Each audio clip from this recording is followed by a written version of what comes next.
मतलब किसी की तो मेमोरी है स्टोर्ड, पापा करेंगे तो नहीं है, तो वो वननेस है, वो शून्य है। लेकिन और कोई टच करेगा या और कोई प्रेस करेगा और कुछ ट्रिगर होगा, तो इसका मतलब वो वननेस में नहीं है। तो हमारी हर सेल्यूलर एक्टिविटी वननेस में होनी चाहिए।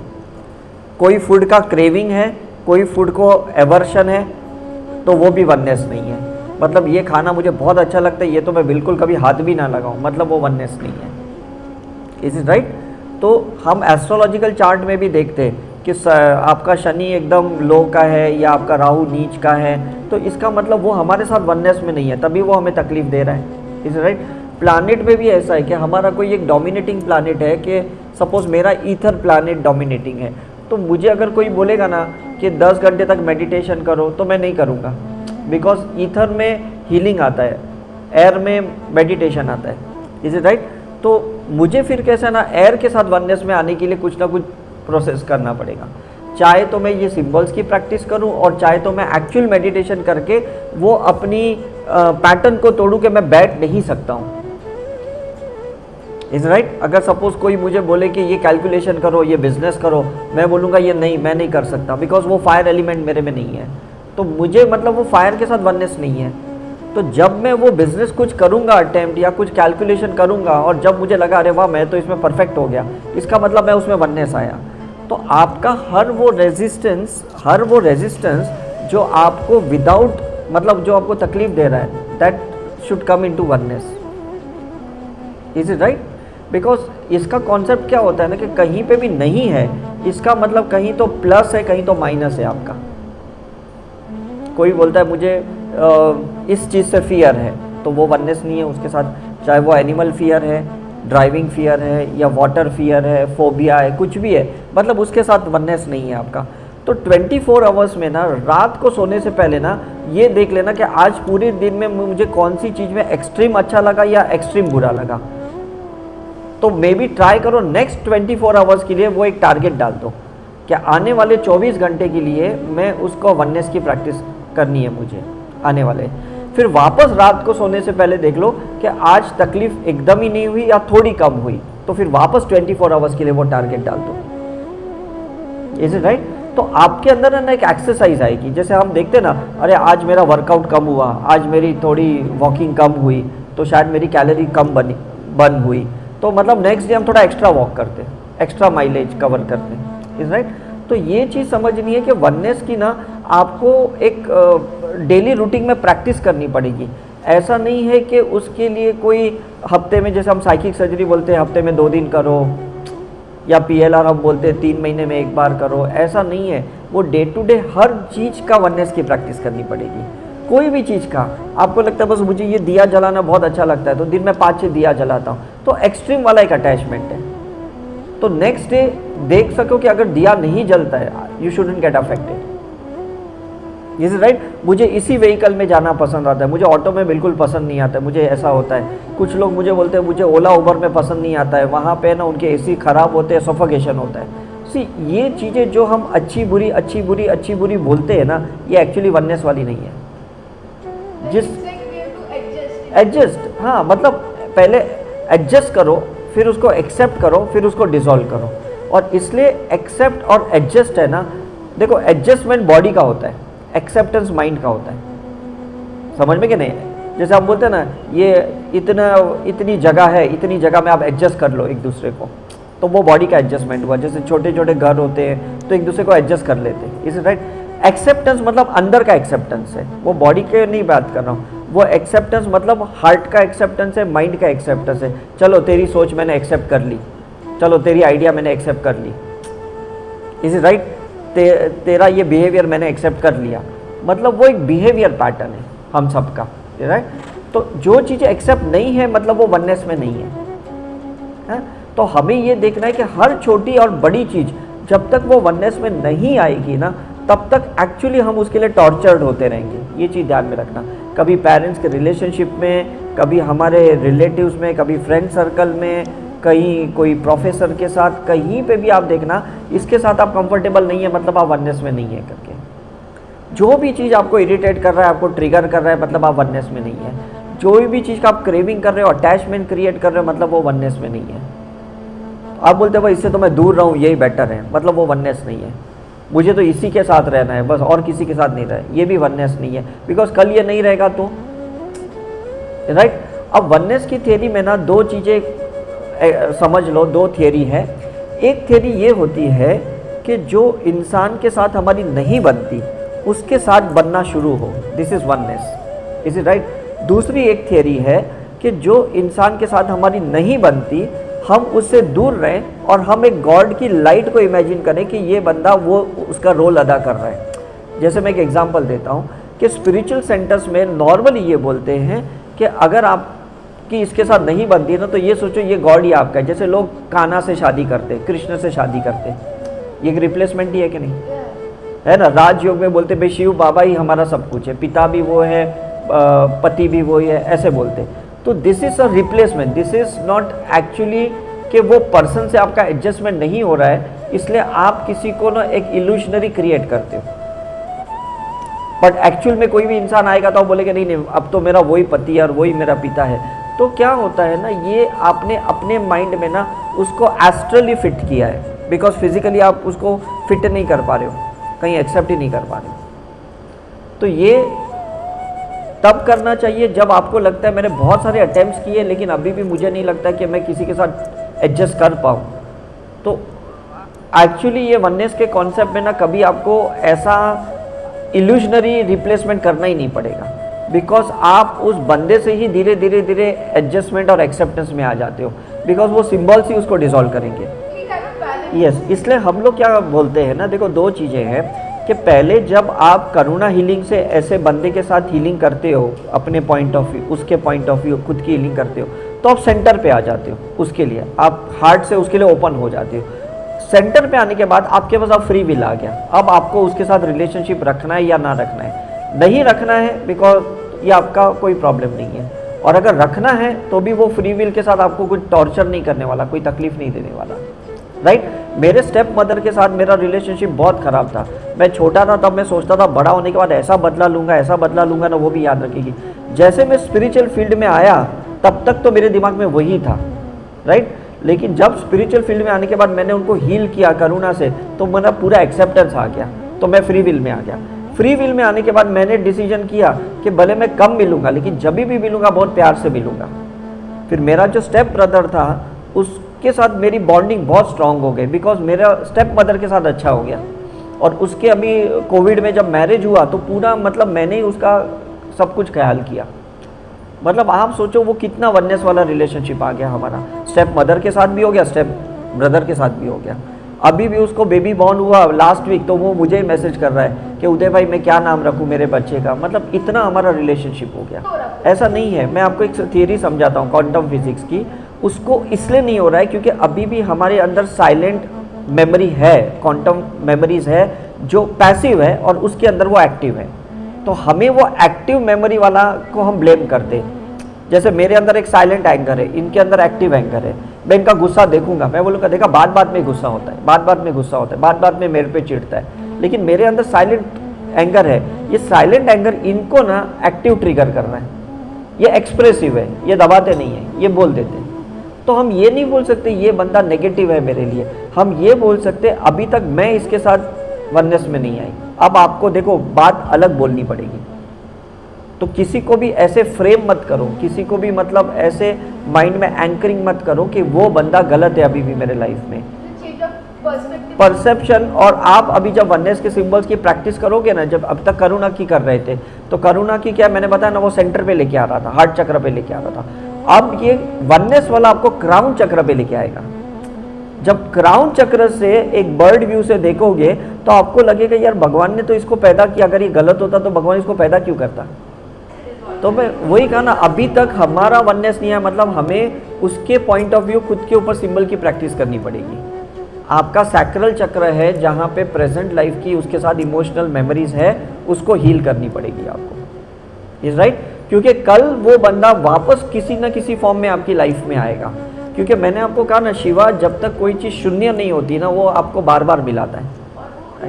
इसलिए फिर वो आपको, क्योंकि सी अफेक्ट या तो दोनों होते हैं और या अफेक्ट एक आदमी होता है, लेकिन जो आदमी उसको एक्नॉलेज करता है ना, उसको ज़्यादा स्पिरिचुअल प्रैक्टिस करनी चाहिए, बिकॉज आप ज़्यादा अवेयर हो, वो अवेयर नहीं है। तो मैक्सिमम लोग तो ना अनअवेयरनेस के साथ फाइट करते हैं, उनको पता भी नहीं होता है।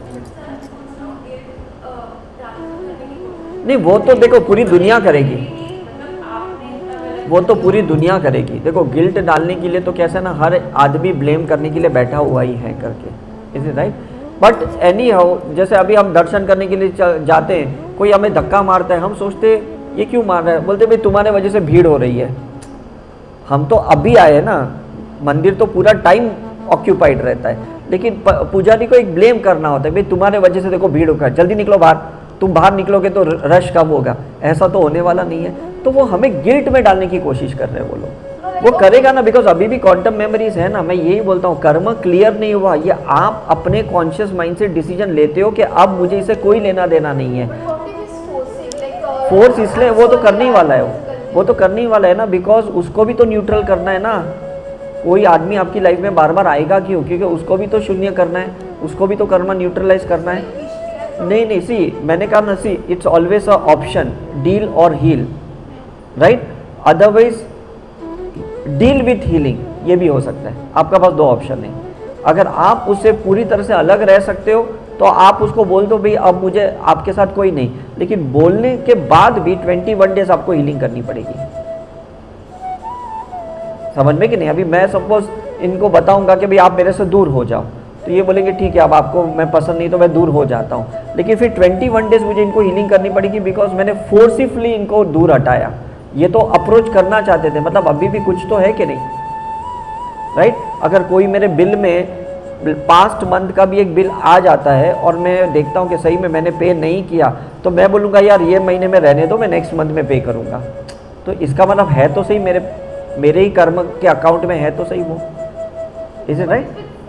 इसलिए हम इतने रिग्रेशंस क्यों करते हैं? इसका रीज़न ये है कि रिग्रेशन में बहुत हीलिंग फास्ट हो जाती है, बिकॉज हम सोल टू सोल फॉरगिवनेस करते हैं। अभी तो कैसा है, कॉन्शियसली बोलते हैं मैंने तुझे माफ़ कर दिया, तू मुझे माफ़ कर, ये तो कॉन्शियस लेवल पे हो गया, राइट? साइकिक सर्जरी सब कॉन्शियस लेवल पे हो गया, करुणा हीलिंग अनकॉन्शियस लेवल पे हो गया, और PLR तो पूरा सोल लेवल पे होता है। और जब आप वननेस के सिंबल यूज करते हो तो एक्चुअली वननेस के सिंबल उसके सोल में भी जाते हैं, और वो फिर आपको एक ही नज़र से देखेगा और आप भी उसको एक ही नज़र से देखोगे। ये देखो, ये डिफरेंस आ गया। आप हर लेवल पे ना नेक्स्ट लेवल पे जाते हो, हर लेवल पे हीलिंग एक नेक्स्ट लेवल पे आपको लेके जाएगी। तो गॉड, आपने ये चीज़ अच्छी से की तभी तो गॉड ने ये चीज़ आपको दी। कोई आदमी स्कूल में अच्छी पढ़ाई करता है तब तो कॉलेज जाता है, कॉलेज में अच्छा करेगा तो ही पोस्ट ग्रेजुएशन में जाएगा, है ना? तो हमें भी कैसा है ना, ऊपर वाला कहता है चल तुझे ये कुछ रह गया ना तो ये तेरे को नेक्स्ट लेवल में मिलेगा, इसका रिजल्ट तुझे जो बच्चा है वो नेक्स्ट लेवल पे मिलेगा, इज राइट? जैसे 3 डायमेंशन 4 डायमेंशन होता है कि जैसे कैमरे का मेगापिक्सल है, वो कहते नहीं 13 से 14 में तेरे को नेक्स्ट लेवल का कैमरा मिलेगा, 14 से 15 में नेक्स्ट लेवल का मिलेगा। तो हमारी डिमांड है, नेचर उसको सप्लाई करता है, लेकिन आप सप्लाई के साथ रेजोनेंस में होने चाहिए। आप बोलेंगे नहीं मैंने बहुत ट्राई किया, अब मुझे और कोई नया ट्राई नहीं करना है, तो आप तो अटक गए, आपको तो रिजल्ट नहीं मिलेगा, ना फाइनेंशियल मिलेगा, ना रिलेशनशिप में मिलेगा, कुछ भी नहीं मिलेगा।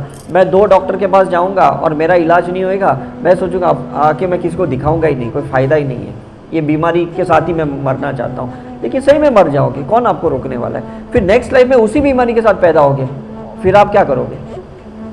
किसी लाइफ में तो उसको शून्य करके ही जाना पड़ेगा करके, राइट? लोग सोचो ना, हिंदू माइथोलॉजी में मरने के बाद भी अगर वो एशेस को गंगा में डालते हैं, मतलब किधर ना किधर पंडित के दिमाग में क्लियर था कि मरने के बाद भी इस ऐश में तो मेमोरी है, तो चलो ऐश की मेमोरी तो गंगा में डाल के आपने न्यूट्रलाइज कर दिया, एक वननेस लाया, लेकिन जो सोल इवेपरेट होके एक मेमोरी लेके जा रही है वो तो ये ऐश में इवेपरेट नहीं हुआ। खुद के एलिमेंट पे डालो। अभी आपका मणिपुर चक्र है, it is related to fire element, आप मणिपुर चक्र पे डालो। जो एलिमेंट से आपको लगता है ना मुझे ये प्रॉब्लम है, इसका मतलब उस एलिमेंट के रिलेटेड मुझे डालना पड़ेगा। बिकॉज क्या है, आपकी जो एक एंटी एनर्जी है, वो एंटी एनर्जी आपको ही रोक रही है आगे ये प्रोसीजर नहीं करे। मतलब एक आपके अंदर एक पॉजिटिव फायर है, एक स्पिरिट की पर्सनालिटी है, नेगेटिव फायर। जो नेगेटिव फायर है ना वो कभी अलाउ नहीं करेगी कि भाई पॉजिटिव फायर एक्टिवेट हो, जैसे दिया हो, आरती हो, मुने की हो, वो करनी नहीं देगी। वो हर फॉर्म में इलेक्ट्रिकल, मतलब अब लाइट चली जाएगी, ये हो जाएगा, अंधेरा हो जाएगा। तो क्या होता है ना कि वो जो नेगेटिव फायर है ना वो अपने कंफर्ट में रहने के लिए आपको तोड़ती है। Is it right? जैसा कोविड था ना, वो नेगेटिव एयर एलिमेंट था, वो आपके ऑक्सीजन सैचुरेशन को तोड़ रहा था। Is it right? तो जो भी अपोजिट एलिमेंट की एनर्जी को एक्टिवेट करता है ना, हमको वननेस के सिंबल यूज करने। पहले करुणा सिंबल करके कंपैशनेट रखो कि भाई मुझे इससे कोई प्रॉब्लम नहीं है, आई एक्सेप्ट दैट एनर्जी। एक बार एक्सेप्ट कर लिया ना, फिर वननेस के सिंबल डालो। बिकॉज ऐसा नहीं कि एक्सेप्ट करने का बाद आप उसको छोड़ दो, अब उसकी जो 360 डिग्री एक्टिविटी है उस नेगेटिव एनर्जी की, वो सारी 360 डिग्री को एक्सेप्ट होना चाहिए, सिर्फ फायर वाली नहीं। बिकॉज वो स्पिरिट तो और भी कुछ कर रही है, वो नेगेटिव एनर्जी और भी कुछ, कहीं आपके फाइनेंस ब्लॉक कर रही है, कहीं आपका जॉब ब्लॉक कर रहा है, कहीं रिलेशनशिप ब्लॉक कर रहा है, कहीं आपको घर में आपके झगड़े लगा रहा है। कुछ तो वो एनर्जी अलग अलग तरीके से कर रही है कि नहीं। सिर्फ इतना नहीं कि वो फायर वाली को ही मैं डिसॉल्व करूँ, हमको वो हर एस्पेक्ट को डिसॉल्व करना है। Is it clear? क्योंकि वो क्या करेगी ना, आपको हार्म करने के लिए ना कुछ भी कर सकती है। आपके घर में झगड़े भी लगाएगी, आग लगाएगी, आपके थ्रू कुछ ना कुछ गलत भी काम करवाएगी।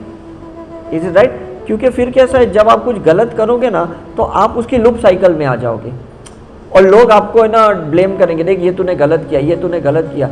आप सोचोगे मेरे से कैसे गलती हो गई, मुझे तो करनी नहीं थी। लेकिन वो स्पिरिट चाहती है कि किसी भी तरह से आप फंस जाओ और आप उस लूप साइकिल में रहो। राइट? इसलिए लोग के रोड एक्सीडेंट होते हैं, लोग स्मोकिंग करते हैं, या लोग जुआ खेलते हैं, कैसीनो में जाते हैं, ड्रिंक लेते हैं। बिकॉज ये एनर्जीज है ना आपको ऐसे चीज़ में उलझा देगी, ऐसे एडिक्टेड कर लेगी कि आप बाहर ही नहीं आ पाओगे। फिर आप क्या करोगे? तो स्पिरिट क्या सोचती है, चलो मेरे नेगेटिव इलेक्ट्रॉन्स को ना ये सपोर्ट कर रहे हैं और उसको अपनी नेगेटिव इलेक्ट्रॉन्स की कैपेसिटी बढ़ानी है, मतलब पोटेंशियलिटी बढ़ानी है। Is it right? तो हम लोग कैसे धीरे धीरे वो बीमारी तक चले जाते हैं, वो डिवोर्स तक चले जाते हैं, वो मतलब नर्वस ब्रेकडाउन तक चले जाते हैं, हमारा ब्रेन हेमरेज भी हो जाता है। तो हम सोचते हैं ये इतना संत आदमी, इतना सीधा आदमी, ये एक्सट्रीम नेगेटिव पे कैसे पहुंच गया। नहीं, ये कैसा है ना कि हमारी सोच ही एक स्पिरिट है। हमारी सोच कैसी स्पिरिट है, हम बोलते हैं ना यार भाई तेरे में क्या स्पिरिट है, तूने कितनी अच्छी स्पोर्ट्स खेली, ये भी तो एक स्पिरिट ही है कि नहीं। Is it right? तो वो जो एक संस्कार भी है ना, बिलीफ सिस्टम भी, वो भी एक स्पिरिट है। वो कुछ तो करवा रही है हमको, वो बोल रही है ये अच्छा कर रहा है, ये बुरा कर रहा है, मतलब वननेस में नहीं है अभी वो। राइट? तो ऐसा नहीं बोलेंगे कि बाहर की कोई स्पिरिट है, हमारे अंदर एक स्पिरिट पर्सनालिटी है। मैं हमेशा कहता हूँ, जैसे साइकेट्रिस्ट कहते बोलते हैं ना ये सिजोफ्रेनिक है, तो सिजोफ्रेनिक वो इसलिए मानते हैं क्योंकि वो मानते हैं कि एक इंसान के अंदर दो पर्सनालिटी है, वो ऐसे मानते हैं। लेकिन हम बोलते हैं एक इंसान के अंदर बहुत पर्सनालिटीज़ है और हर पर्सनालिटी ना अपने बिलीफ सिस्टम के हिसाब से उसको जज करता है, तो वो वननेस में नहीं है। Is right? मैं सोचूंगा वो आदमी ये क्या जुआ खेल रहा है, मतलब मेरे अंदर वो वननेस नहीं है, वो उस जुए को एक्सेप्ट नहीं किया। Is right? तो हमारा अच्छा बुरा सोचना ये हमारे अंदर की स्पिरिट का एक बिलीफ सिस्टम है। सामने वाले को तो वो एक्सपीरियंस लेना है, तो उसके लिए तो वो सही है, तो हमको ना उसको सुधारना है ना उसको पॉइंट करना है। वो काल है, वो काल है। काल का मतलब क्या है मैं आपको समझाऊं कि जब सामने वाले की वेव ऊपर थी हम उसको मिले, जब सामने वाले की वेव नीचे गई, कोई डार्क लेसन सीखने का टाइम आ गया, तब हमें लगता है ये बंदा नेगेटिव है। एक्चुअली उसका सीखने का टाइम आ गया है। हम ऐसे करें कि वो स्ट्रेट लाइन, जैसे कल मैंने टॉक में बोला ना, किसी भी चीज़ को ना स्ट्रेट लाइन से देखो।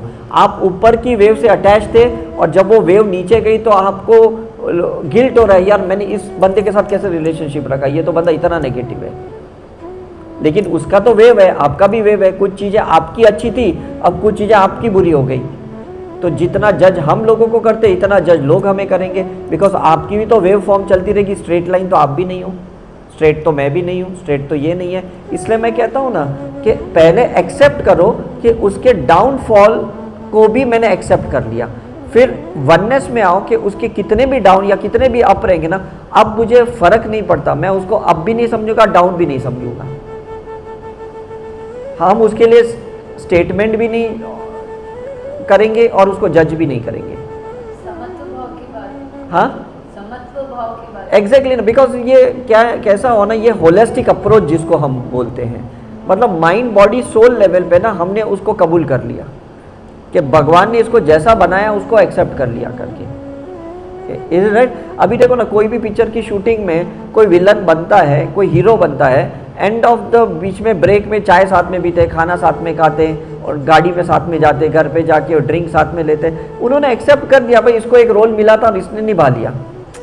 हम ही हैं जो ये उलझ जाते हैं कि नहीं ये ऐसा है, ये ऐसा नहीं है, उस काल का ये किरदार निभा रहा है। काल, काल समझ रहे हो ना, समय का काल है ना, तो इसलिए हम काल भैरव क्यों बोलते हैं? काल भैरव का मतलब है कि जो भी वो डार्क साइड का भी एक गॉड है, इज इट राइट? तो अगर आप उसको वर्शिप करोगे ना काल भैरव को, तो आपको कोई इंसान में काल नहीं, मतलब नेगेटिव नहीं दिखाई देगा, काला नहीं दिखाई देगा, क्योंकि आप समझ के कि ये भी कुछ गॉड का एक किरदार निभा रहा है। जैसे वो हम उनको मदिरा चढ़ाते हैं कि नहीं, अल्कोहल चढ़ाते हैं, इज इट राइट? तो वो कहते हैं देखो ये भी मुझे एक्सेप्टेड है। हम मांस चढ़ाते हैं, ये भी मुझे एक्सेप्टेड है।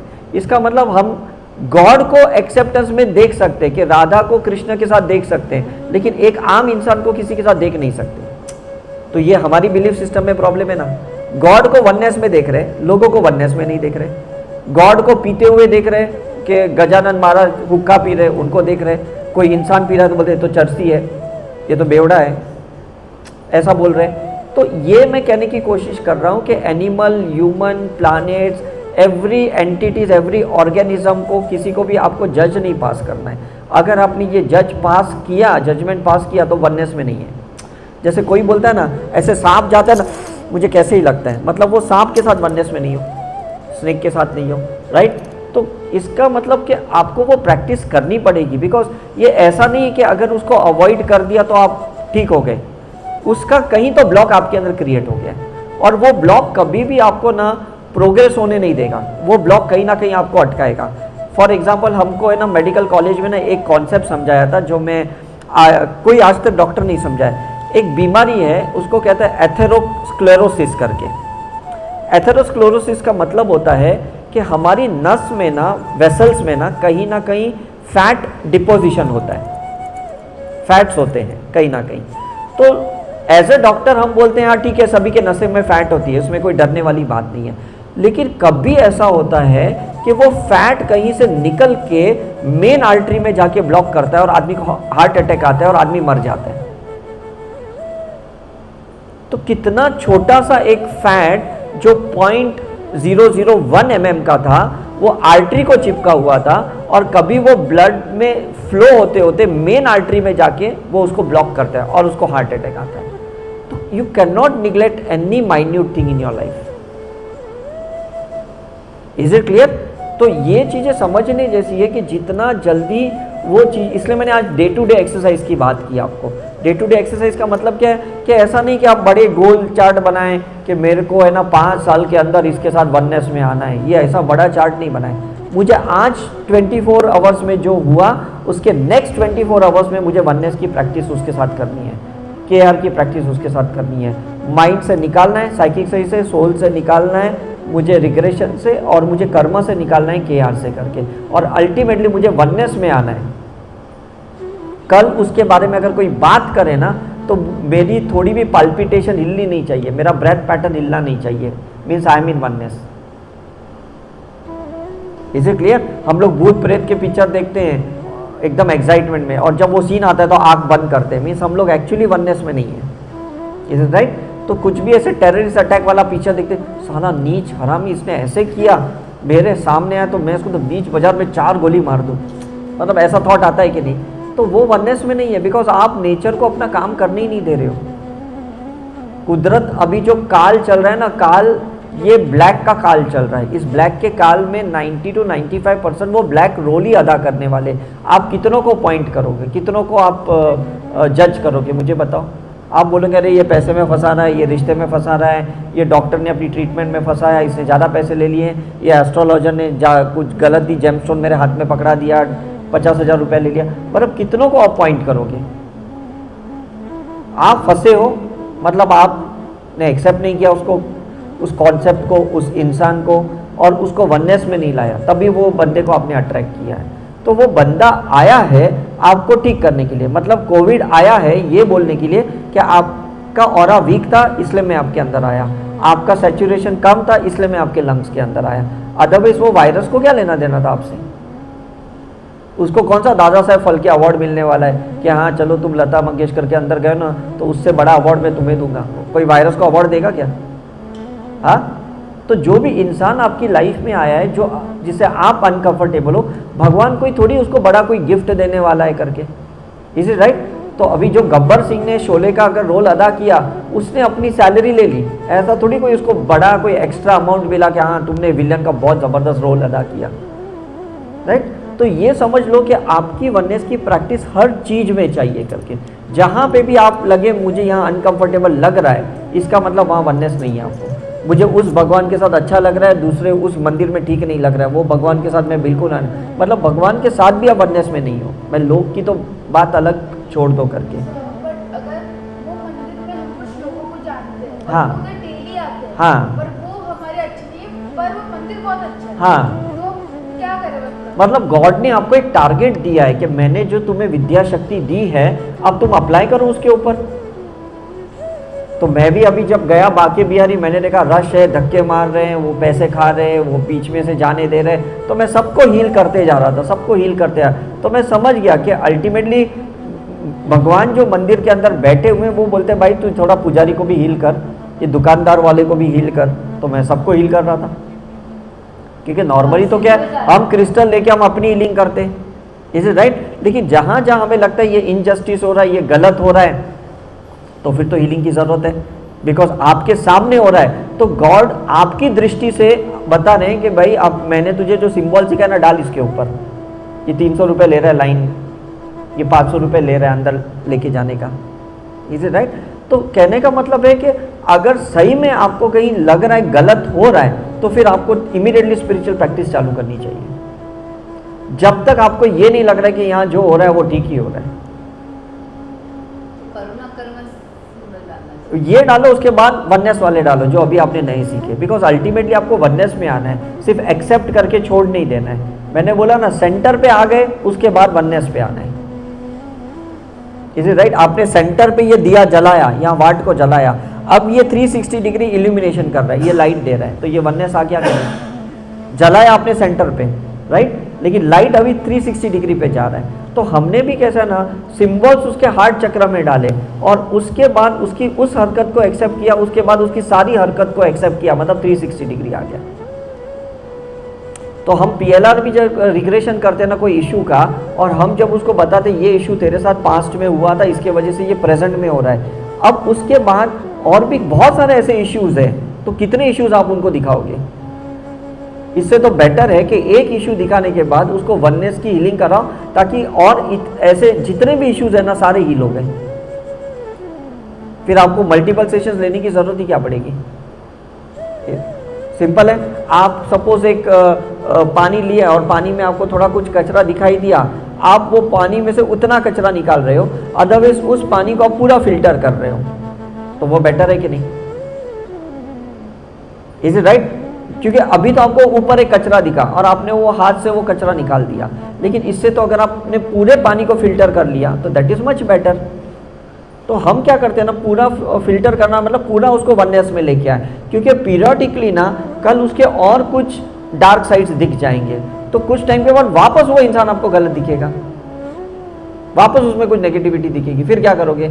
आप बोलोगे यार उस दिन तो मैंने माफ़ कर दिया उसकी उस हरकत से, अब ये हरकत तो मैं माफ़ नहीं कर सकती हूँ, ये चीज़ तो मैं इसकी बर्दाश्त नहीं कर सकती। इसका मतलब आप उसके साथ वननेस में आए नहीं, इज राइट? तो हम लोग है ना कैलकुलेटिव हो जाते हैं कि ये चीज़ माफ़ कर दिया, वो चीज़ तो मैं नहीं कर सकती, तो उस चीज़ वापस खटकेगी, वो चीज़ वापस लूप साइकिल में आएगी, तो फ़ायदा क्या है? राइट? तो काफ़ी बार बच्चे पेरेंट्स के साथ कंफर्टेबल नहीं होते, कभी पेरेंट्स बच्चों के साथ कंफर्टेबल नहीं होते, कभी पार्टनर्स एक दूसरे के साथ नहीं होते, बिकॉज कोई ना कोई जगह पे हम एक्चुअली वापस अटक जाते हैं। आपने देखा कि नहीं है लाइफ में, कोई ना चीज अटक जाते हैं, और जहां अटक गए ना कि भाई ये चीज मुझे तकलीफ दे रही है, समझ लो वहीं पे आपको हीलिंग की जरूरत है, वहीं पे वननेस में आने की जरूरत है। That's clear cut.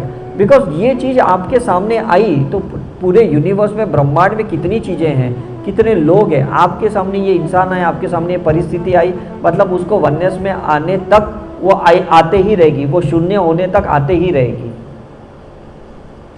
तो हार्ट चक्र पे वो वननेस के साथ सिंबल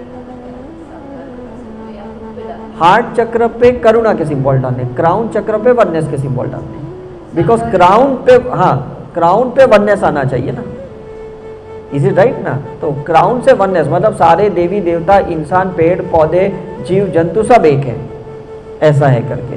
तो इसलिए जब जैनों का बड़ा प्रोसीजर होता है ना, सामायिक प्रतिक्रमण होता है ना, तो वो लोग है ना एक बर्ड व्यू देते कि सारे जीव जंतु, पेड़ पौधे, हर चीज को मैं एक समानता से मानता हूँ। मतलब ये थियोरिटिकल पार्ट हुई, थियरी हुई, लेकिन उसको वननेस में लाने के लिए ना ऐसी कोई क्रिया नहीं है, it's just a process of thinking. और हम लोग ने ये जो सिंबल्स इंट्रोड्यूस किए हैं वो एक्चुअली थियरी को प्रैक्टिकल में कन्वर्ट करने के लिए। तो अपने सर पे भी डालना और सामने वाले के सर पे भी डालना। हाँ हाँ, बिकॉज सामने वाले को भी हमको वननेस, सी वो कब आएगा वो उसकी मर्जी, सीड्स तो डाल दे उसके अंदर, है ना। अभी हमारे हाथ मुट्ठी में ना सपोज कोई सीड्स हैं और हमने अपने खेतों में ऐसे डाल दिए सीड्स, कुछ 2-4 सीड बाजू वाले के खेत में गए तो उसमें भी तो उगेंगे कि नहीं कभी ना कभी। इसको सिर्फ वर्बलाइज करना है, बोलना है, चैंटिंग करना है। सर पे उनका विजुअलाइज करके सर को विजुअलाइज नहीं भी करोगे और वो सिंबल की चैंटिंग भी करोगे तो भी चल जाएगा, बिकॉज हमें ऐसा है ना कि वो सामने वाला को भी कभी ना कभी ये कॉन्सेप्ट मिलना चाहिए, बिकॉज आज हमको मिल गया है ना, फिर आपके पेरेंट्स है, आपके फैमिली मेम्बर्स है, आपके फ्रेंड्स है, किसी के अंदर तो वो कॉन्सेप्ट आना चाहिए कि नहीं। देखो कोई भी मार्केट में एक प्रोडक्ट आता है ना, वो जब बहुत अच्छा चलता है ना तो दूसरी कंपनी ना उसी की कॉपी करते हैं, क्यों? क्योंकि उसको पता है यार ये प्रोडक्ट बहुत अच्छा चला, इसके वजह से तो मैं भी है ना अपने प्रोडक्ट में ये चीज़ क्वालिटी डाल देता हूँ। तो हमें भी यही सोचना कि भगवान ने मेरे को इतनी अच्छी क्वालिटी दी तो ये क्वालिटी और भी कोई कॉपी पेस्ट करना चाहिए, और किसी के अंदर भी डुप्लीकेशन होना चाहिए। तो जब डुप्लीकेशन होगा तो डेफिनेटली वो भी एक्टिवेट हो जाएगा। जैसे इनके पेरेंट्स ने कैसे पहले दिन बोला कि इनके वजह से हमने परिक्रमा की, इज इट राइट, क्योंकि ये कृष्णा की भक्त है, वो तो बुद्धिज्म को फॉलो करते हैं। तो कैसा होता है ना, देखो इन्होंने वो सीड्स उनके अंदर आज डाली तो उनको ग्रैटिट्यूड क्रिएट हुआ, इज इट राइट। देखो एक्चुअली हमको एक दूसरे के अंदर पॉजिटिव के सीड्स डालने और कुछ काम नहीं करना है। फिर वो सिंबल्स के जरिए डालो, कोई एफर्मेशन के डालो, कोई मैसेजेस के अच्छे डालो, जो भी डालना है कुछ एक चीज़ डालना पड़ेगा आपको। जैसे मैं सुबह देखता हूँ कि मेरे को 200 मैसेजेस आते हैं मुझे व्हाट्सअप पे, उस 200 में से मैं कुछ 10, 15, 5 सिलेक्ट करता हूँ और वही फॉरवर्ड करता हूँ, सब नहीं करता हूँ, क्योंकि काफ़ी चीज़ मुझे पता है ये तो बहुत कॉमन मैसेजेस है, और मैं उन ग्रुप में डालता हूँ जहाँ इंट्यूशनली लगता है कि इस ग्रुप में ये 4 लोगों को ज़रूरत है, और एग्जैक्टली वही 4 लोग उसको देखते हैं। दूसरे भले देख भी लेना तो भी वो उसको फॉलो नहीं करेंगे, लेकिन वो 4 आदमी को क्लिक होगा, लगता है आज ये मेरे लिए मैसेज है। सो ये भी तो एक वननेस का कॉन्सेप्ट है ना, कि रोज आप किसी ना किसी के अंदर एक पॉजिटिव सीड्स डाल रहे हो। भले आप डिप्रेशन से जा रहे हो, आप एंजाइटी में जा रहे हो, आप मनी स्ट्रेस में चल रहे हो, लेकिन एट द सेम टाइम आप किसी के अंदर अबेंडेंस के कॉन्सेप्ट डाल रहे हो, किसी के अंदर वेल विश के डाल रहे हो, किसी के अंदर स्पिरिचुअल कॉन्सेप्ट डाल रहे हो, तो कितनी अच्छी बात है। हम भले दुखी हैं लेकिन हम लोगों के जीवन में सुख लाते हैं। ऐसा नहीं बोलेंगे भगवान तू मुझे सब दे देगा ना, अच्छा अच्छा फिर ही मैं किसी को अच्छा अच्छा वो करूँगा, ऐसा नहीं होगा। मैं खाना खाने बैठ गया और मेरी थाली में 4 चपाती है और कोई आके बोलेगा यार एक दे, मैं बोलूँगा नहीं पहले मैं खा लूँ 4, अगर मुझे लगेगा तो फिर मैं इसमें बाद में तुझे दूंगा। Is it clear? सो आप अभी क्या करो ना, अपना एक लिस्ट बनाओ कि कौन सी चीज़ में एक्चुअली आपको वननेस लाना है। आप नो यस या फोर साइटेडनेस नहीं है, कहीं ना कहीं अवेयरनेस कहीं कम है, कहीं ना कहीं हम अलर्ट नहीं हैं, हम बह जाते हैं, क्योंकि हमारा पीछे का सबकॉन्शियस अनकॉन्शियस माइंड ओवरटेक करता है और कॉन्शियस माइंड उसको देख नहीं पा रहा है। Is it right? अभी इसमें भी रेयर कैमरा और ये है कि नहीं? अब एक कैमरा चालू है तो दूसरा कैमरा तो चालू नहीं रहेगा। Is it right? अब आपको पता है सेल्फी के लिए आपको फ्रंट कैमरा चाहिए, राइट? तो ये जब आप सिंबल वननेस के डालोगे ना तो आपको पता चलेगा अब मुझे कैसे जूम करना है, कितनी इंटेंसिटी से उसके अंदर जाना है, कितना डिस्टेंस मेंटेन करना है। ये क्वालिटी हर इंसान के अंदर चाहिए। तो विजन के आगे एक विजडम आता है। तो जब आप वननेस के सिंबल की प्रैक्टिस करोगे ना तो आपका विजन इतना है लेकिन आपका विजडम 360 डिग्री है। तो विजन भले कम रहेगा, विजडम 360 डिग्री होना चाहिए। तो विजडम का मतलब क्या है कि आप डिवाइन माइंड से चल रहे हो, वो विजडम बोला जाता है। कि कृष्ण का माइंड विजडम का था, समझ में कि नहीं? या महावीर का या बुद्धा का विजडम का माइंड था। तो उनके माइंड से अगर हम चलेंगे कि अगर वो रहते तो क्या करते, तो आप सोचते हैं वो तो ऐसे रिएक्ट नहीं करते, वो तो ऐसे गाली नहीं देते, तो बात खत्म हो गई। आपका माइंड बहुत लिमिटेडली चल रहा है, आपका माइंड इतना ही देख रहा है, लेकिन उसका माइंड तो 360 डिग्री देख रहा है। तो आप इतना तो कर सकते हो कि या तो आप सिंबल्स डालो और या तो ये सोचो कि इस टाइम पे वो रहते तो क्या करते। और एक क्लियर कट बात है यहाँ पे कि जहाँ पे आपको एक्सपीरियंस लेना है वहाँ पे अवेयरनेस तो गायब होने ही वाली है, उसको गिल्ट में लाओ ही मत। मैं यही कह रहा हूँ ना, मैं जब फर्स्ट ईयर मेडिकल स्टूडेंट था, मेरे रूम में 365 days alcohol, smoking and even prostitutes भी आते थे मेरे रूम में। मेरे रूम पार्टनर थे, उनको तो एक आदत सी लग गई थी ये तीनों चीज़ की।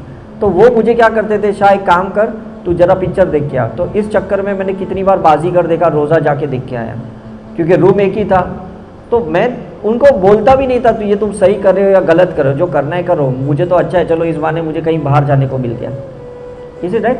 तो एक कॉन्सेप्ट दिमाग में रखो कि अगर आप उसको बुरा बोलोगे तो वो सिचुएशन बार बार अट्रैक्ट होगी। पहली बात तो ये। दूसरी बार, ऊपर वाला भी बार बार टेस्ट करेगा आपके लिए कि अभी आप इस चीज़ को कैसे ले रहे हो। और मेरे को 5.5 साल की मेडिकल कॉलेज में कभी किसी एक स्टूडेंट ने भी नहीं बोला अरे शाह तू भी ज़रा स्मोक करके देख, तू भी ड्रिंक करके देख, तू भी ये प्रोस्टिट्यूट को ट्राई कर। कभी किसी ने नहीं बोला, क्योंकि मेरे माइंड में उनके लिए कोई नेगेटिव था ही नहीं। भले मैं स्पिरिचुअल नहीं था तभी, मैं सिस्टम में भी नहीं था, लेकिन मुझे लगा वो लोग कर रहे तो वो उनका कुछ रहेगा, मुझे क्या करना है। Is it right? मुझे वो चीज़ अच्छी नहीं लगी तो मेरे कॉलेज के वहीं एक थिएटर था, मैं जाके बार बार पिक्चर देख लेता था, या एक गार्डन था वहाँ चले जाता था, या मेरे कुछ जूनियर फ्रेंड्स थे जिनके घर आजू बाजू रहते, मैं जूनियर फ्रेंड्स के घर पे जाके बैठ जाता था। What if like अगर मेरे एज के बच्चे हैं and मैंने जितने बच्चे like I feel like I don't fit in them। तो मेरा ऐसा ही हुआ ना, उस टाइम पे तो मेरे ही एज के बच्चे थे ना, मैं यही कह रहा हूँ, मेरे ही क्लासमेट्स की मैं बात कर रहा हूँ। बट मुझे कभी ऐसा नहीं लगा करके, या तो मैं मेरे बड़े भाई अमरावती में थे तो मैं वहाँ चले जाता था कि भाई अभी थोड़ा लॉन्ग वैकेशन है, चलो भाई के वहाँ जाओ। तो मुझे पहले लगता था मेरा भाई मुझे पढ़ाएगा, वो हाईली इंटेलिजेंट है, लेकिन उसको कभी किसको पढ़ाने की आदत नहीं थी, तो मैं ऐसे ही रह लेता था। मैं बोला चलो कुछ नहीं, कम से कम फ्रेंड्स से तो अच्छा है भाई के साथ रहने के लिए। Is it right? You have to find the way out. अभी तो आपके पास हीलिंग है, उस टाइम पे मेरे पास अगर ये सिम्बॉल्स होते या हीलिंग होती तो शायद मैं वो करता। सिंपल है ना, राइट? बिकॉज उनका, मैंने कहा ना, उनका डाउनफॉल है या उनका सिलेक्शन है, उनकी चॉइस है या उनका कर्मा है, XYZ। We are least to bothered about it, सीधी सी बात है करके। और वो सब जगह मिलेंगे, ऐसा नहीं कि नहीं मिलने वाले। बिकॉज किसी भी युग में अगर आप देखो, आज से 30 साल पहले, 40 साल पहले, 50 साल पहले, तो उस टाइम पे भी कोई ना कोई उस टाइप के लोग थे ही। ऐसा आप नहीं बोल सकते हो कि ये कलयुग में ऐसे, इधर परसेंटेज बढ़ गया है, लेकिन चीज़ें तो पहले भी ऐसी थी करके, ऐसा नहीं थी करके। बट डजेंट मैटर, मतलब वो ब्रिटिश के ज़माने में जहाँ 150 साल राज कर रहे थे, तभी भी लोग ये सब चीज़ें करते थे, तो फिर तभी भी तो इंडियंस थे कि नहीं। लेकिन इसलिए हमें ना कोई रिलीजन, कल्चर, संस्कारों में रखा जाता है कि आप उसके एडिक्टेड ना हो, वो भले हो। तो या तो आप रिलीजियस पॉइंट ऑफ व्यू एक डिसिप्लिन में रहो, और या तो स्पिरिचुअल प्रैक्टिस करके don't get affected. Because religious point of view आप बोलोगे ये गलत कर रहा है, मैं सही कर रही हूँ, इसका मतलब आपके अंदर गलत और सही का अलग अलग डेफिनेशन है, आप वननेस में नहीं हो। ईगो ही होता है ना। मुझे कुछ लोग ऐसे बोलते हैं, पता है कि सर मैं बहुत प्योर हूँ, मेरे जितना प्योर कोई नहीं। कुछ लोग मुझे ऐसे बोलते हैं, ये मुझे जस्टिस चाहिए, मुझे बिल्कुल गलत बर्दाश्त नहीं होता है। अब गलत और सही तो ये उनके अंदर का डेफिनेशन है। Is it right? मतलब किसी ऑटो वाला 5 रुपया ज़्यादा मांगता है ना, वो आधा घंटा उसके साथ झगड़ा करते, मैं बोला क्यों किया, मुझे गलत सन नहीं होता है।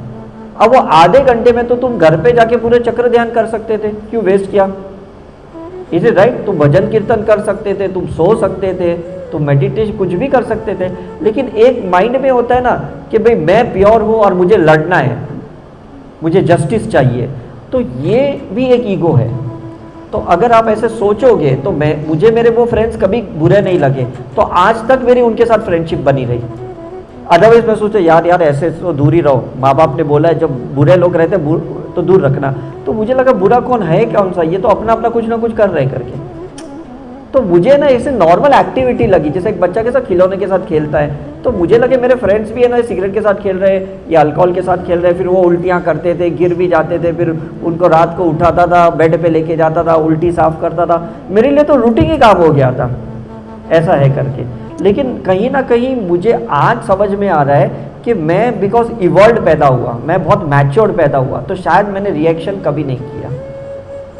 Is right? तो आपको भी ये समझना है कि मुझे अपने आप को ज़्यादा मैच्योर्ड करना है। अगर मुझे ये चीज़ तकलीफ दे रही है, means I am little bit immatured, मैं उनके जैसे एडिक्टेड तो नहीं हूँ, लेकिन मैं इमैच्योर्ड हूँ, इवोल्यूशन कम है, इसलिए मैं अट्रैक्ट भी कर रही हूँ और मैं अफेक्ट भी हो रही हूँ। वैसे रहने लगे, क्योंकि भगवान ने उसको भी ऐसे ही बनाया, इसमें कोई बुरी बात नहीं। इसलिए तो शिवलिंग के ऊपर स्नेक रहता है, हम स्नेक से डरते, शिवा कहते हैं जब मैं डरता नहीं तो तुम क्यों डरते हो। गणेश ने चूहे को रखा, तो गणेश कहता है भी मैं भी चूहे को साथ में रख सकता हूँ, तो तुम चूहे से क्यों भाग रहे हो। मतलब हर गॉड ने बताया कि मैं कोई ना कोई एनिमल के साथ रहता हूँ, तो तुम्हें एनिमल का फियर क्यों है। मतलब ये कितना एक अच्छा मैसेज हर गॉड हमें दे रहा है। Is it right? तो कभी ऐसे अंदर है ना ऐसे डिफरेंशिएशन रखना ही नहीं, बिकॉज फिर क्या है, आपके कुछ सेल्स बहुत पॉजिटिव है, कुछ सेल्स बहुत नेगेटिव है, और जहाँ नेगेटिव चीज़ है ना वहाँ पे आपके कंडक्शन स्लो होंगे और कहीं ना कहीं वहीं आपकी बीमारियाँ होंगी। बिकॉज सामने वाले को फर्क नहीं पड़ रहा है, कोई फर्क, अभी कोई आदमी स्मोक कर रहा है, आप बोलते मुझे बहुत तकलीफ होती है, वो आदमी स्मोक कर रहा है, ऐसे आप बोलोगे, उसको तो फर्क नहीं पड़ रहा है। इसका मतलब कहीं ना कहीं आपके अंदर वो बुरी चीज़ है, तभी आपको अफेक्ट कर रही है ना। वो हम ऐसा सोचते हैं ना, अगर हम ऐसे सोचें कि ये सिगरेट पीने वाला है, मैं इसके बाद 5 मतलब उसने 3 minute cigarette P for example आपके सामने, आप 5 मिनट प्राणायाम कर लो तो 2 मिनट का फ़ायदा हो गया कि नहीं? कितना सिंपल है। तो मैं यही करता था, मेरा मेडिकल कॉलेज का प्रिंसिपल चेन स्मोकर था, तो और मुझे उसके साथ क्लिनिक में 4-4 घंटे बैठना पड़ता था। फिर मैं सुबह सुबह कुछ ना कुछ ऐसे ब्रीथिंग एक्सरसाइज गार्डन में चले जाता, मैं सुबह मैंने कार्बन निकाल दिया, तो वो मेरी एक रूटीन हो गई थी। तो देखो मेरा फ़ायदा हो गया, मुझे पता है मेरा प्रिंसिपल को मैं थोड़ी बोल सकता हूँ तुम स्मोक मत करो करके, और वो मुझे बोलता था जाके फ़िश लेके आ। अभी मैं जैन पर्सन हूँ और मेरे से मच्छी खरीदवाता था रोज़, तो मैं रोज़ लेके आता था, बिकॉज मुझे लगा था शायद ये मेरा काम है और मुझे दिया है तो मुझे करना ही है। फिर मैं आओ नहीं करूँगा, अरे मैं मच्छी को हाथ नहीं लगाऊंगा, मैं ये ऐसा नहीं करूँगा। फिर रोज़ मुझे अल्कोहल की बोतल लेने के लिए बोलता था कि ये बोतल लेके आ, मैं जाके लेके आता था, बिकॉज उसकी जो भी आदतें मैं फुलफ़िल करता था। आप बिलीव नहीं करोगे, उस डॉक्टर ने मुझे मैक्सिमम अपना सारा ज्ञान दे दिया, और पूरी मेरी मेडिकल कॉलेज जलसी थी कि ये शाह के पीछे तो ये प्रिंसिपल पागल है, हर चीज़ इसको ही दे रहा है, क्योंकि मैंने उनकी हर हरकत को ना बहुत पॉजिटिवली लिया। अभी बहुत साल के बाद ना 25 साल के बाद अभी जब मैं उनको मिलने गया तो उनको ना ब्रेन हेमरेज हो गया। तो मैंने उनको बोला कि सर आपको देखो ये ब्रेन हेमरेज हुआ क्योंकि आपने इतना स्ट्रेस लिया, इतना आपने स्मोक किया, लेकिन आपने इतना अच्छा पढ़ाया कि आपके वजह से देखो मैं कितना अच्छा डॉक्टर बना। तो ही वॉज हैप्पी कि चलो कोई तो आके मेरे को पॉजिटिव बोल के गया, समझ में कि नहीं। मैंने बोला मैं आपकी हीलिंग करूंगा, मैं आपकी साइकिक सर्जरी करूंगा। वो बोले तू जो भी करना है कर, तूने जो भी सीखा है। तो मैंने एक्चुअली उनके लिए किया। फिर जब 5 साल के बाद जब वापस उनको मिलने गया तो बोले बेटा मैं बहुत अच्छा हूँ करके। तो मुझे फील हुआ कि चलो मैं कुछ तो अपने प्रिंसिपल को दे पाया कि नहीं। उनके ज्ञान मुझे काम में आए और उनकी ब्लेसिंग से जो हीलिंग सीखा वो मैंने उनके लिए लगाई। So this is how you know universe wants you to apply somewhere. और अगर आपका ये अप्लीकेशन नहीं होगा ना तो आपका यहाँ पे सीखना बेकार है। You apply on your parents, you apply on your teacher, you apply on your friends, you apply on your neighbor, you apply for the nation, you apply for the country, you apply for the internationally। हर इस चीज़ के लिए apply करो जहाँ आपको लगता है कि यहाँ ज़रूरत है। गर्मी बहुत है तो अप्लाई करो, बर्ड्स को पानी नहीं मिल रहा है तो अप्लाई करो। मतलब वो वननेस का अप्लीकेशन चाहिए आपको। ये सिर्फ थियोरिटिकल आपके माइंड में पेपर पे सिर्फ नहीं चाहिए, लाइफ में उतारना चाहिए आपको, नहीं तो ये वेस्ट है आपका ये 5 डेज।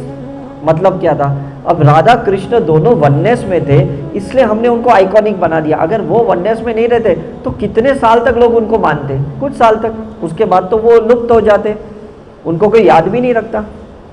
Is it right? तो मैं ये चाहता हूँ कि now you be the next iconic of them, because इस नगरी में आके अगर आपने वननेस सीखा है, इसका मतलब कि वो चाहते हैं कि मेरा वननेस के पार्टिकल्स आपके अंदर जाने चाहिए, राइट? तो वो आपके अंदर उतरेंगे और आप अप्लाई करोगे तो उसका फ़ायदा होगा, और नहीं करोगे तो कुछ नहीं होगा।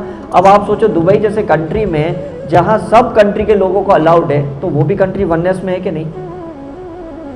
सारे लोग आते हैं वहाँ बिजनेस करते हैं, सारे लोग आके कंस्ट्रक्शंस करते हैं, स्कूल खोल के रखे, कॉलेज खोल के रखा है, बिजनेस मार्केट खोल के रखा है, मतलब ओपन प्लेटफॉर्म है। ऋषिकेश में वो परमार्थ आरती होती है, वो वननेस में सबको आने देते वो लोग, किसी को रोक टोक नहीं करते, वो वननेस में है। तो जहाँ जहाँ पे आप देखोगे ना, जहाँ पे कॉस्मोपॉलिटन सिटी है, जहाँ पे सारे मल्टी वर्सेटाइल है, मतलब वो वननेस का एक आइकॉनिक प्लेस है। तो हमें भी ये सोचना है कि जहाँ हम भी रहे ना, वहाँ सब लोग इंजॉय करें, दैट इज़ वननेस। हम कहीं पे रहे और कहीं कोई इंजॉय नहीं करे, वो परेशान हो, मतलब वो वननेस नहीं है। हमारे ऑरा में कोई इरिटेट हो, मतलब हम वननेस में नहीं है, या उसके ऑरा में हम इरिटेट हो तो भी हम वननेस में नहीं है। Is the concept clear? Right? तो अभी आप क्या करो ना, मैं आपको 5 मिनट्स देता हूँ, 5 मिनट्स में आप लिस्ट लिख दो कि जो चीज़ आपको वननेस में लानी है करके, वेरी सिंसियरली लिख दो, और ये आपका परमानेंट होमवर्क होगा। Okay, so you start writing. या नहीं, मैं इसको समझा रहा हूँ। एक बंदा है ना, वो जो उसके सेंसेस एक्टिवेटेड हैं, उसको समझ में आएगा ये मीठा है, खट्टा है, ये फीका है, ये समझ में आएगा, बिटर है, सॉर है। और एक बंदा जो वननेस में है ना, उसको कोई सेंसेशन से कोई लेना देना नहीं है, तो वो उसको भी इंजॉय कर रहा है, भले हमको नहीं लगता है। जैसे अभी आप गाय को कुछ भी दो, वो कुछ भी खा लेगी, बिकॉज वो वननेस है। वो ही नहीं बोलेगी यार ये घास दिया ना, इसमें थोड़ी शक्कर कम है, ये चावल दिया ना, इसमें नमक कम है, कभी गाय बोलेगी? क्योंकि गाय वननेस में, इज इट राइट?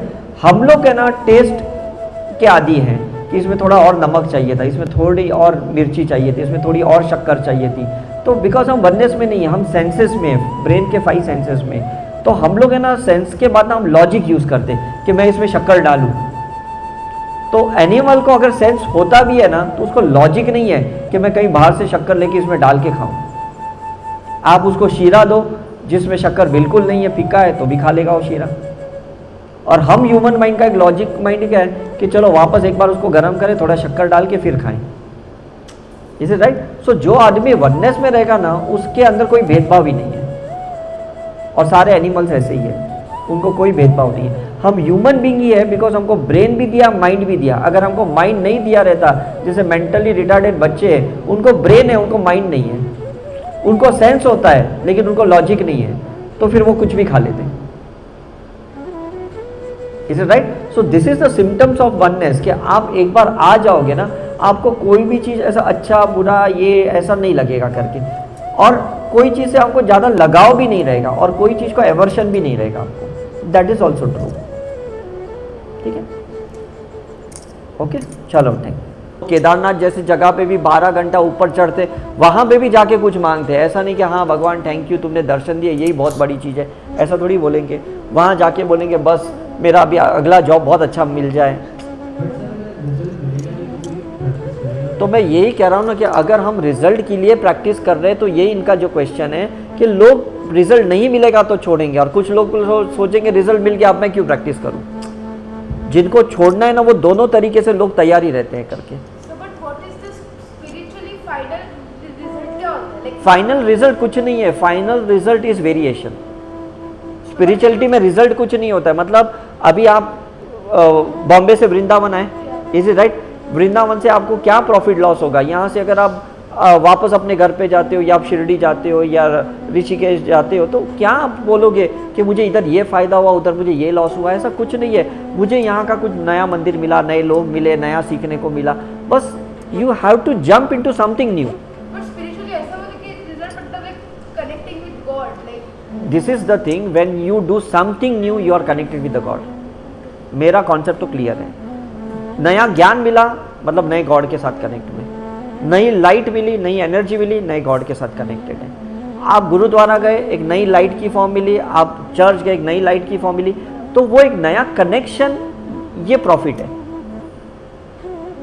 बाकी कोई प्रॉफिट लॉस नहीं है यहाँ पे। बिकॉज आप सोचोगे कि हाँ मेरा ये आने के बाद ना मैं ये 10,000 का खरीद पाया, तो ये कौन सा बड़ा अचीवमेंट हुआ, ये कौन सा पूरा लाइफ आपके साथ चलने वाला है? कोई भी तो चीज़ चलने नहीं वाली है। मुझे कुछ नया जानने को मिला, नया समझने को मिला, मुझे नए लोग मिले, वो मेरे लिए प्रॉफिट है। तो पहले तो वो प्रॉफिट लॉस का ना फंडा चेंज करो यहाँ पे, तो ये करोगे तो फिर बहुत मज़ा आएगा। ऐसा नहीं है कि जब हमारे पास पुराने कैमरे रहते तो हम तब फोटो नहीं खींचते थे 2 मेगापिक्सल के, तभी भी खींच के हम खुश होते थे, तभी भी उसको हम डीपी पे रखते थे और ये करते थे। ये तो अब नया आया और हम उसके नया मेगापिक्सल का फोटो ले रहे हैं। तो आज से 10 साल के बाद हम बोलेंगे ये 15 प्रो मैक्स इतना हल्का कैमरा, अरे यार अभी तो 300 मेगापिक्सल वाला आ गया, तभी तो 68 मेगापिक्सल का यूज़ किया। तो कुछ नया किया, that is achievable, that's the main side. इसलिए मैं कहता हूँ पुराने सोच, पुरानी लाइफस्टाइल, पुराने मतलब बिलीफ, पुराने परसेप्शन के साथ मत रहो, दैट इज द लॉस। कुछ नया आया, that is profit, right, that's the main thing. तो आप ये जो भी प्रैक्टिस करोगे यहाँ पे ना 24 आवर्स का क्लियरेंस करोगे तो कुछ नए डायमेंशन में जाओगे, आप उसी चीज़ को अच्छे से और इंजॉय करोगे। तो ये डिफरेंस आ गया कि नहीं? मतलब जब भी आप सुबह उठ के चाय पियोगे तो पहले ऐसे पीते थे कि चलो भगवान आज तूने मुझे चाय दे दी करके। अब वननेस में आने के बाद बोलोगे भगवान मैं प्रे करता हूँ ना सबको चाय मिल जाए, सारे भूखों को, जो भी जिसको भी। अब ये देखो, ये चीज़ चाय तो उतनी थी जो पहले आप पी रहे थे, अब चाय के लिए भी एक सोच बदल गई आपकी। ये डिफरेंस समझ रहे हो कि नहीं? अब आप सबके लिए प्रे कर रहे हो। पहले क्या प्रे करते थे, भगवान आज मुझे दी, बस मैं प्रे करता हूँ कि कल भी मुझे इस टेबल पे मिले, मतलब मैं जिंदा भी रहूँ और मुझे चाय भी मिले। अब आप ऐसे प्रे करोगे कि इस दुनिया में सबको मिले जो भी वो चाहे। तो this is a oneness prayer. अब ये आप सेल्फ के साथ नहीं रहे, आप सेल्फलेस रहे, सेल्फिश नहीं रहे, that is oneness. Concept change हो गया कि नहीं? कहाँ पे आप सेल्फिश थे कि आप अपने लिए मांग रहे थे, अब आप सेल्फलेस हो गए, आप सबके लिए मांग रहे हो, दैट्स द डिफरेंस। मैं बहुत साल पहले ना गगनगिरी महाराज करके हैं खापोली में, उधर गया था और जब मैं उनको पहली बार मिलने गया ना तो उनको, उनके दोनों पैर नहीं है, तो उनको उनके असिस्टेंट ने पानी में से निकाला और झूले पे बिठा दिया। जैसे झूले पे बिठाया उन्होंने मुझे देखा तो बोलता है हाँ उदय तू आ गया। मैं तो शॉक्ड रह गया, मेरे को नाम से बुलाया उन्होंने जबकि मैं पहली बार गया। उसके बाद मुझे बोला कि तू छाया पे काम करता है, आभा मंडल पे काम करता है, नेचर पे काम करता है। मैंने बोला हाँ गुरुजी। बोलता है ये अच्छा है, तू इसी पे काम करना। मतलब कुछ भी उनको पता नहीं था और उन्होंने मेरे बारे में इतना बताया। फिर उन्होंने मुझे बताया तुमको अभी है ना बहुत जल्दी अमेरिका जाना पड़ेगा, और मेरा कोई सोच भी नहीं था अमेरिका जाने का। मैंने कहा चलो गुरुजी आपका ब्लेसिंग रहेगा तो मैं चले जाऊँगा करके। फिर वो जो उनका जो भक्त था ना जिसने निकाला, वो काश्मीरी इंसान था। मैंने उसको बाद में जाके पूछा कि आपको मिलता क्या है, मतलब पूरा टाइम इनको पानी में से निकाल के इधर रखते हो फिर इसको पानी में डालते हो, आपको क्या? बोलते हैं मैं मिलने के लिए कुछ नहीं करता, बस मुझे खुशी मिलती है कि मैं कुछ तो ऐसे बंदे का सेवा कर रहा हूँ जो पूरी दुनिया का सेवा कर रहे हैं। Is it right? और आज मैं 15-20 साल के बाद भी वो बंदे को देखता हूँ तो वो बंदा उधर ही है, उसको कोई अचीवमेंट नहीं है। And he was a doctor person, medical person था वो। उसने कश्मीर में पूरी अपनी फैमिली को छोड़ के सिर्फ ये स्वामी जी को पानी में डालना और पानी में से निकालना, बस एक ही काम करता है। और पिछले 10 साल से वो स्वामी जी इज नो मोर, उन्होंने अपनी बॉडी छोड़ दी है। अब वो वहाँ पे ना उस झूले पे उनकी फ्रेम रखता है और लोगों को आरती करवाता है, लोगों को ब्लेसिंग दिलवाता है। मतलब उसके लिए तो बहुत बड़ा अचीवमेंट हो गया। मतलब कुछ भी नहीं है उसकी लाइफ में, कोई मोटो ही नहीं है, और वो वननेस में है, वो अबेंडेंस में है। That's the main thing. अगर वो कोई छोटी चीज़ के लिए मैनिफेस्टेशन मांगता तो उसके बाद तो वो भाग जाता, बोलते अब तो गुरुजी नहीं रहे, अब मैं क्या करूँ रह के। ऐसे मैं कह रहा हूँ। ओके, सो कंटिन्यू 5-10 मिनट्स, फिर उसके बाद हम करेंगे। हाँ